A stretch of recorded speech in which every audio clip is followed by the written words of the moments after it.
देवराज, देखा आपने? महाराज हेमवंत कंदरा से अकेले ही लौट रहे हैं। इसका अर्थ यह है कि शैलपुत्री ने कंदरा में ही रुकने का निर्णय लिया है। ये तो बहुत अच्छी बात है देवराज। निश्चित रूप से बहुत ही शुभ घटनाक्रम है ये, जब महादेव और मां कंदरा में एक दूसरे के सामने होंगे तो दोनों साथी अपनी उपस्थिति का आभास पाने की, एक दूसरे को देखने की संभावना भी बढ़ जाएगी। और ऐसा होते ही शक्ति शिव को और शिव शक्ति को अवश्य पहचान लेंगे और उसके बाद सब कुछ ठीक हो जाएगा। सती के आत्मदाह के बाद महादेव केवल निष्क्रिय ही नहीं हुए, अपितु संसार से विरक्त भी हो गए। और इन्हें इस स्थिति से बाहर लाने के लिए शैलपुत्री के लिए आसान नहीं होगा, क्योंकि माँ को तो पूर्व जन्म की कोई स्मृति ही नहीं है। वो तो ये भी नहीं जानती कि वो जिनकी सेवा कर रही हैं वो कौन है। नारायण नारायण।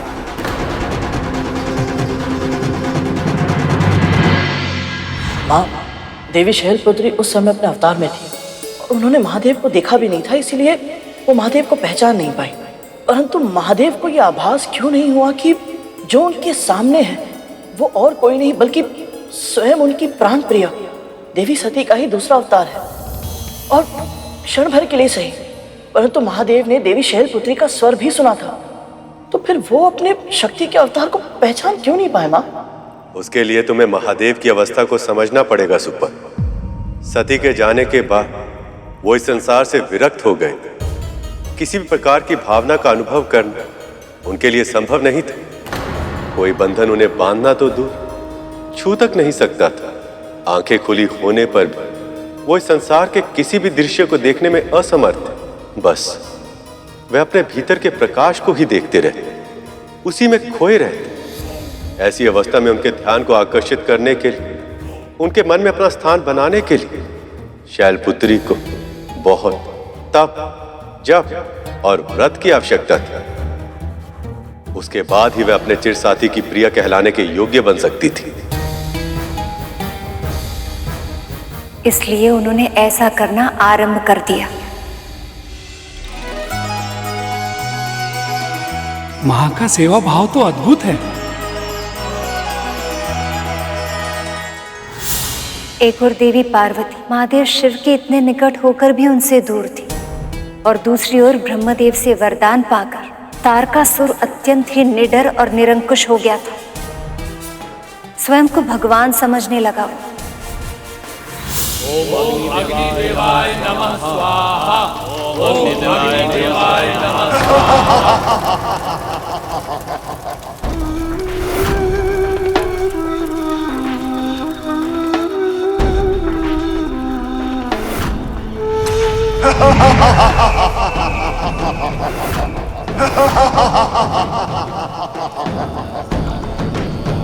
स्वर्ग का सम्राट कौन है ऋषियों? आप ही हैं स्वर्ग के सम्राट। आप ही हैं सम्राट। आप ही हैं सम्राट। तो फिर ये यज्ञ किसकी स्तुति के लिए होनी चाहिए?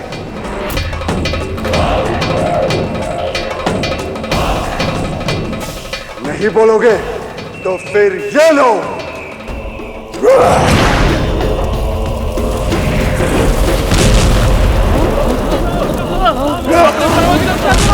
बचाओ, मारो यहाँ से।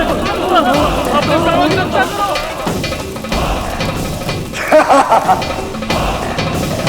आपकी स्तुति के लिए। अपने प्राणों की रक्षा करना चाहते हो तो बोलो ओम तारकासुराय नमः। ओम तारकासुराय नमः। ओम तारकासुराय नमः स्वाहा।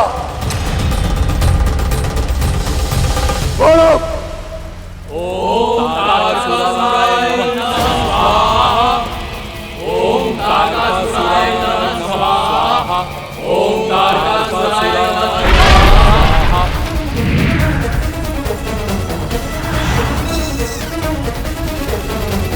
ओम तारकासुराय नमः स्वाहा।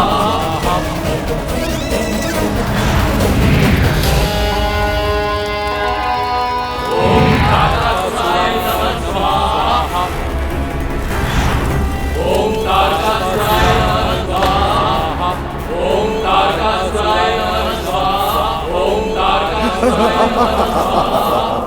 ये क्या अनर्थ हो रहा है नारायण? उत्तम, अति उत्तम। स्तुति रुकनी नहीं चाहिए। तारकासुर हर मनुष्य और देवों से उनकी सिद्धि और शक्ति छीन रहा था और हर यज्ञ की आहुति का फल खुद लेता रहा। यज्ञ की आहुति ही हमारा आहार है और उसी आहार से हमें ऊर्जा मिलती है। और यदि इसी प्रकार तारकासुर के लिए यज्ञ होते रहे तो हमारा तो आहार ही समाप्त हो जाएगा। तारकासुराय नमः स्वाहा।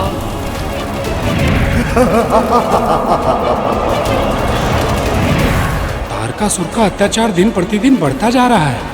इसका अंत केवल महादेव और पार्वती के मिलन से ही संभव हो सकता है।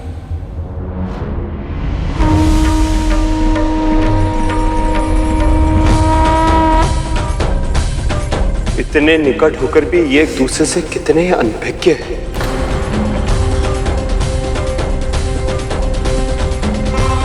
महादेव तो विरक्त थे ही, इनकी सेवा करते करते माता पार्वती भी इनकी जैसी ही हो गई।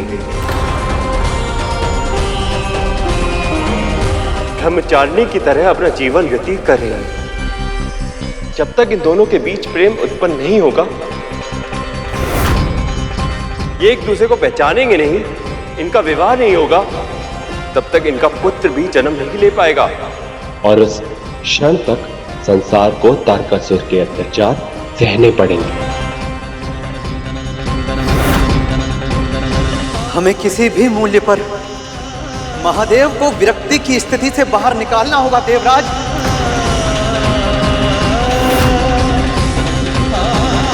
इस पूरी सृष्टि में केवल एक ही सामर्थ्यवान है जो इस कार्य को कर सकता है,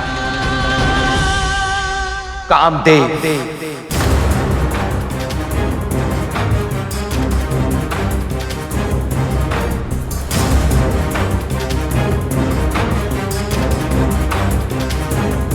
परंतु देवराज, क्या कामदेव मानेंगे?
प्रियरति कहाँ हैं आप?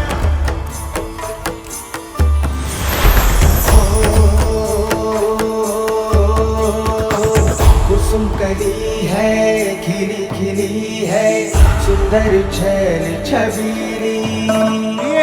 प्रियरति कहाँ हैं आप? मधुर्य सजीली, कामिनी नारी नवेली। रंग रंगीले होठ रसीले, नैन बड़े कजरारे। एक झलक जो देखे कोई, तनवर जीवन हारे।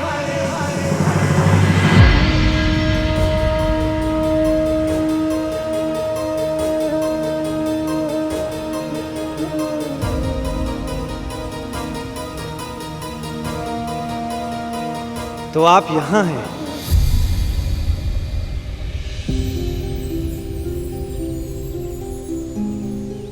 स्वामी आप?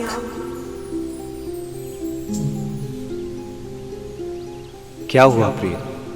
आपके मुख पर उदासी क्यों छाई है?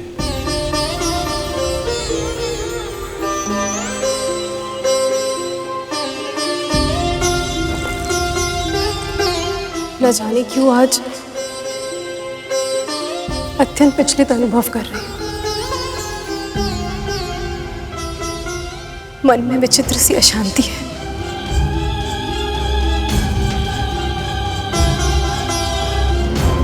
ऐसा प्रतीत हो रहा है जैसे कोई बहुत बड़ा अनिष्ट होने वाला। मेरी दाईं आंख भी फड़फड़ा रही है।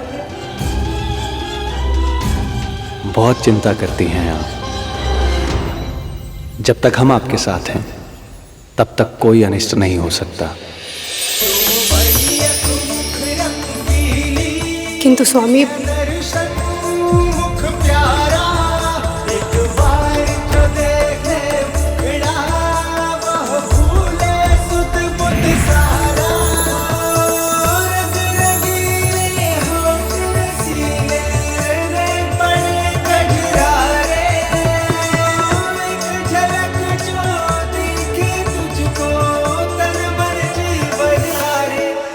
कामदेव,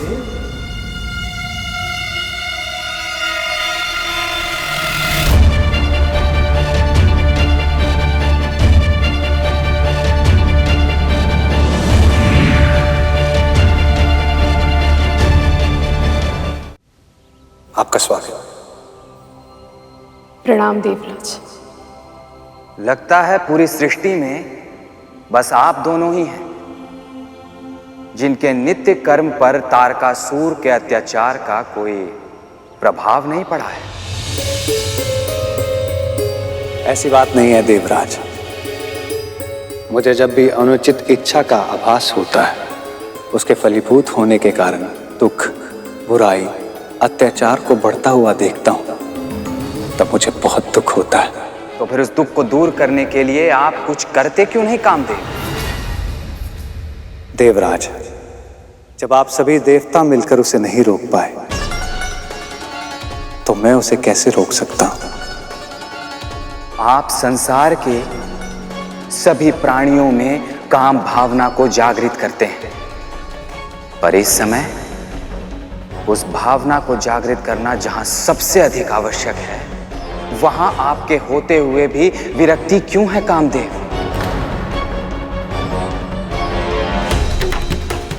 हमने देवर्षि नारद की सहायता से बहुत कठिनाइयों के बाद देवी पार्वती और महादेव को निकट पहुंचाने की व्यवस्था की थी, पर यदि महादेव समाधि से ध्यान हटाकर उनकी ओर देखेंगे नहीं, तब तक उनका मिलन कैसे होगा? उनका विवाह कैसे होगा? और फिर उस पुत्र का जन्म कैसे होगा जो तारकासुर का वध करने में सक्षम होगा? आप सीधे शब्दों में अपनी बात रखेंगे तो हमें भी समझने में आसानी होगी देवराज। क्या अपेक्षा है आपको मेरे पति से? आपको अपने कर्तव्य का पालन करना होगा कामदेव। महादेव को विरक्ति की अवस्था से बाहर लाना होगा, और यह तभी संभव है जब आप उन पर अपने काम बाण का प्रयोग करेंगे।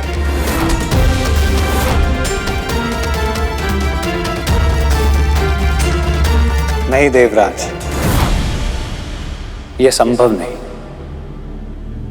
जब साधारण योगी भी अपने मन पर नियंत्रण पा लेता है, तब उन पर मेरा कोई प्रभाव नहीं पड़ता। और फिर आप जिनकी बात कर रहे हैं, वह तो आदि योगी हैं। स्वयं महादेव। मैं उनकी समाधि को कैसे भंग कर सकता हूं? यदि आप नहीं करेंगे तो फिर कौन करेगा कामदेव?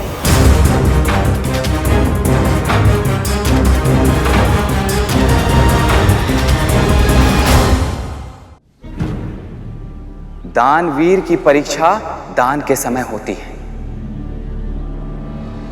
शूरवीर की परीक्षा रणभूमि में, स्त्री की परीक्षा तब होती है जब उसका पति असमर्थ हो जाए, और मित्र की परीक्षा तब संभव है जब उसके मित्र पर विपत्ति छाई हो। हां, मैं मानता हूं कि मैं देवराज इंद्र हूं, पर आपके साथ सदैव मैंने एक मित्र के समान व्यवहार किया है। यही समझ लीजिए कि आज आपको अपनी मित्रता की परीक्षा देनी है। पर इसमें मेरा कोई स्वार्थ नहीं है कामदेव। इस जगत के कल्याण के लिए आवश्यक है ये। और आपने तो ये बात सुनी ही होगी कि तारकासुर ऋषियों से अपनी पूजा आरंभ करवा चुका है। यदि आप चाहें तो मैं उन ऋषियों के तप को भंग कर सकता हूं, उस तारकासुर को काम वासना में लिप्त कर सकता हूं, परंतु महादेव, उनकी समाधि को भंग करना यह मेरे सामर्थ्य में नहीं। और इस दुस्साहस का केवल एक ही परिणाम होगा, विनाश। क्षमा कीजिए देवराज, किंतु मैं अपने पति को इतने बड़े संकट का सामना करने नहीं दे सकती। तो फिर हमें भी क्षमा कीजिए देवी रथी, पर संकट का सामना तो इन्हें करना ही पड़ेगा। यदि महादेव पर अपने काम बाण का प्रयोग करके ये अपने कर्तव्य का पालन नहीं करेंगे तो स्वयं मैं इनके लिए संकट बन जाऊंगा।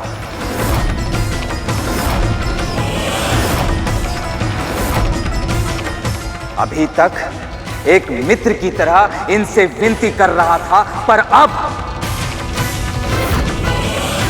अब देवराज होने के नाते मैं इन्हें आदेश दूंगा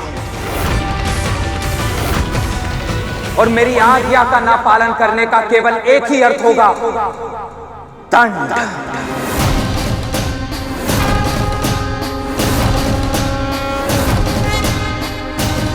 प्रभु, इंद्रदेव ने ये उचित नहीं किया था। वो जानबूझकर कामदेव के प्राण संकट में डाल रहे थे। नहीं मूषक जी, देवराज जो कर रहे थे वो संसार के कल्याण हेतु कर रहे थे। उनके पास इसके अतिरिक्त और कोई विकल्प नहीं था। तो क्या देवराज इंद्र की बात मानी कामदेव ने? क्या तारकासुर के अंत का आरंभ हुआ?